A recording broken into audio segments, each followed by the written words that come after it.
Okay, guys, I'm here to give you guys a wall review. Now, I'm going to be very busy this weekend, so there's not going to be any YouTube videos.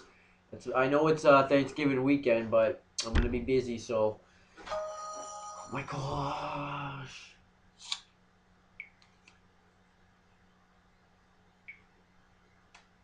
Yeah, but, let's get right to work, on Raw. So, to be honest with you, this Raw was not that good. I wasn't a big fan of the show. I was an average show for me. It didn't really do anything for me. So this war happened on November 25th, 2013, and this war was in memory of Mad Dog. I think I've heard of him before. He has an actual real name, but this is like his real. I don't. He has a real name, but I don't know how to spell it. But this is his name that I'm calling. And we get JBL, Michael Cole, and Jerry the Kim Lawler on commentary. Randy Orton comes out and he talks about how he beat Big Show by himself. Well, how he beat Big Show last night, and he's now improving his face in the WWE. So he calls out the Authority, and then Triple H and Stephanie McMahon come out. Randy Orton gets a little bit pissed off that this victory was just about you guys. You guys didn't let me do this myself. You had to come out there distract Big Show. How can you guys know if I'm the face of the WWE if you had to help me win? And then John Cena comes out because they had to face off at Survivor Series, and he says that he hides behind the Authority because he's a whiny, crying little baby. And then he says that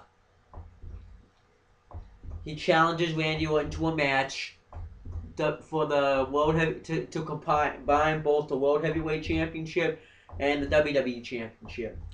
And Randy Orton doesn't want to do that, but Stephanie McMahon accepts on his behalf, and Randy was like, "What are you trying to do to me? What are you trying to do with me? You are with him. You are with him." And then Triple H makes the match a tables, ladders, and chairs match, and that was it. So we're gonna get the unification of the World Championship and the WWE Championship. I think that's gonna be really cool. Because there's really no need for the World Championship anymore because the World Champion was SmackDown. That was like the title that made SmackDown, and considering the fact you don't really need two World Championships anymore because the shows aren't split anymore. So I think having one main championship is going to be good. I wonder what the design will be for whoever the champion is. As of right now, I'm not sure who's going to win. If it's John Cena will win, if Randy Orton will win. The downside is, I will say, is that we've seen Randy Orton and John Cena have a lot of matches, so it's going to be pretty much the same stuff. So we're gonna see, but I'll see where it goes. I mean, you put in a tables, ladders, and chairs match. There could be something special out of it, but I thought that was good. And then we get the Shield versus Cody Rhodes, Goldust, and Rey Mysterio. This was okay. Actually, this was really good. The Shield got a lot of heat during this match. Roman Reigns still looked dominant. He speared Cody Rhodes and Rey Mysterio. No, he spoke Goldust and Rey Mysterio. Goldust went for the Crossroads on Seth Rollins, but Dean Ambrose came in and hit his little bulldog head driver for the win, and the Shield wins. So I'm pretty happy about that. Miz TV with Michael Strahan. This was a pile of shit.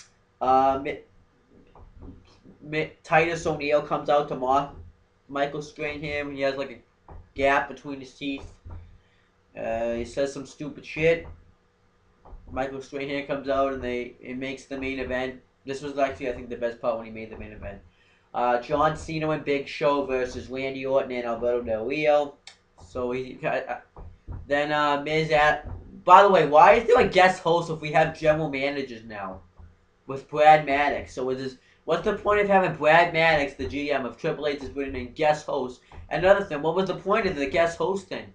Really, for making matches of the Authorities on Raw. So what's the point of GMs anymore? It's like I wanted Brad Maddox to be general manager, but he becomes general manager at the wrong time because now Triple H makes the matches and Michael Strahan makes the matches. It's crap. But yeah, Miz is like, Titus O'Neil, Miz says that you can't face me in the ring. It's different from the NFL.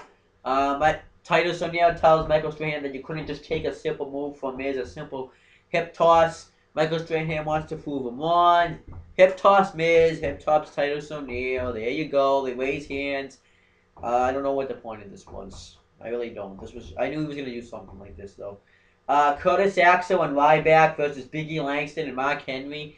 It was just one of an average tag team match. Mark Henry pins Mark Henry pins Curtis Axel after a World's Strongest Slam. I don't know. I think the feud between I don't know what the point of this was. I don't know. And then we get the rematch between the Total Divas and the True Divas. And this is the Survivor Series match. The only difference is that Summer Rae danced and did the worm, and then the Divas twerked afterwards. Eva Marie and the Bellas survived. Yeah, Eva Marie and the Bellas survived. Yeah. Damian Sandow versus Dolph Ziggler in a Hamptons Hardcore Rules match. You could have chosen them to have other matches. I forget what the other matches were though, but you could have. And then this was pretty entertaining. Dolph Ziggler put the lid over his head and drop kicked him into it. Sandow hit him with the microphone. Dolph Ziggler hit him with the oar. Ziggler threw Sandow into trash. And then Sandow hit Ziggler in the back with an oar and did a full Nelson slam onto the trash can.